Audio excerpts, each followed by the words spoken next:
మీ business ఏదైనా మీ ఊర్లో promotion చేయాలంటే అది సుమన్ టీవీతోనే సాధ్యం. ఇప్పుడే సంప్రదించండి.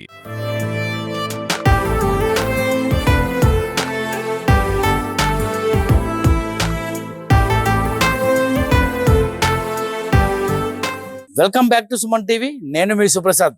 రైతన్నల ముఖాల్లో చిరునవ్వులు చూడడానికి, వారికి ఆర్థిక భరోసా కల్పించడానికి ఆంధ్రప్రదేశ్ ప్రభుత్వం ప్రతిష్టాత్మకంగా అమలు చేస్తున్న పథకం అన్నదాత సుఖీభవ. ఈ పథకం ద్వారా రైతులకు ఏటా 20,000 రూపాయల ఆర్థిక సహాయం అందించడం జరుగుతుంది. ఇది కేంద్ర ప్రభుత్వం ఇచ్చే పిఎం కిసాన్ పథకంతో కలిపి అందించే సహాయం. అంటే కేంద్రం ఇచ్చే 6,000 రూపాయలతో పాటు రాష్ట్ర ప్రభుత్వం అదనంగా 14,000 రూపాయలు కలిపి మొత్తం 20,000 రూపాయలు నేరుగా రైతుల బ్యాంకు ఖాతాల్లో జమ చేస్తుంది. ఈ మొత్తాన్ని 3 విడతల్లో విడుదల చేస్తారు. ఈ పథకం సొంత భూమి ఉన్న రైతులకు మాత్రమే ప్రస్తుతం ఏజెన్సీ వ్యాప్తంగా జరుగుతుంది. అటవీ భూములపై హక్కులు కలిగిన రైతులకు కూడా ఈ పథకానికి అర్హులుగా గుర్తిస్తారు.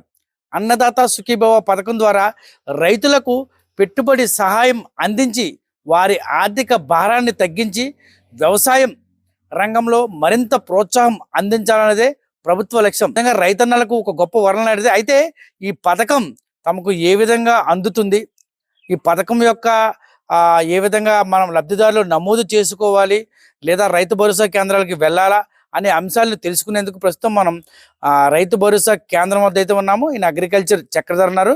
ఒకసారి ఈ అన్నదాత సుఖీభవ పథకం కోసం మనకున్న అపోహలను ఒకసారి ఆయన అడిగి తెలుసుకునే ప్రయత్నం చేద్దాం రండి. ఈ అన్నదాత సుఖీభవ ఈ పథకం కోసం ఏ విధంగా లబ్ధిదారులు వారి పేరు నమోదు చేసుకోవాలి, దానివల్ల కలిగే ప్రయోజనాలు ఏంటి అనే విషయాన్ని తెలుసుకోవడానికి మనతో పాటు అగ్రికల్చర్ ఆఫీసర్ చక్రధర్ గారు. ఒకసారి ఈ అన్నదాత సుఖీభవ పథకం గురించి పూర్తి వివరాలు అయితే తెలుసుకునే ప్రయత్నం చేద్దాం. అందరికీ నమస్కారం అండి. ఇప్పుడు మన రాష్ట్ర ప్రభుత్వం ప్రతిష్టాత్మకంగా ప్రవేశపెట్టబోతున్న రైతుల లబ్ధి కొరకు ప్రవేశపెట్టబోతున్న పథకమే అన్నదాత సుఖీభవ అండి.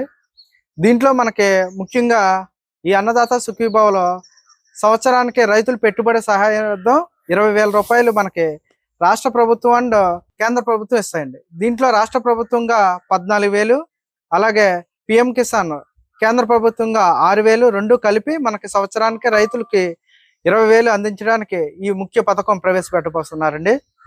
ఈ పథకంలో మనకి మన రాష్ట్ర ముఖ్యమంత్రి వర్యులు శ్రీ చంద్రబాబు నాయుడు గారు జూన్ 12వ తారీఖున మొదట విడతగా మనకి డబ్బులు రిలీజ్ చేయడానికి సిద్ధంగా ఉన్నారండి. ఈ 14,000 కూడా మనకి 3 దఫాల్లో రైతులకి పెట్టుబడి సహాయార్థం విడుదల చేస్తారండి. దీనికి కాను మనకి రైతులు రిజిస్ట్రేషన్ అనేది ఇప్పుడు ప్రజెంట్ జరుగుతుందండి.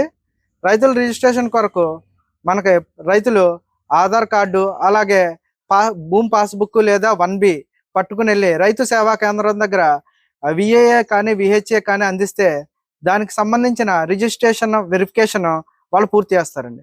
ఈ వెరిఫికేషన్ అనేది మనకు పూర్తయిందా లేదా అనేది కూడా మనకి అన్నదాత సుఖీభవ అనే దాంట్లో వెబ్లో మనం ఓపెన్ చేసుకున్నా కూడా మన ఆధార్ నెంబర్ బేస్ చేసుకుని మనకు వాళ్ళ యొక్క స్టేటస్ తెలుసుకోవడానికి అవుతుందండి. దీంట్లో భాగంగా మనకి అర్హులు అంటే మనకి దీంట్లో అగ్రికల్చర్ వ్యవసాయం చేసేవాళ్ళు, హార్టికల్చర్ అండ్ సెరికల్చర్ పట్టు పరిశ్రమ, ఈ 3 విభాగాల్లో ఉన్న రైతులు మన ఈ అన్నదాత సుఖీభవకి అర్హులండి. అలాగే ఆర్వైఎఫ్ఆర్ ఫార్మర్స్ కూడా ఈ అన్నదాత సుఖీభవకి అర్హత ఉన్నదండి.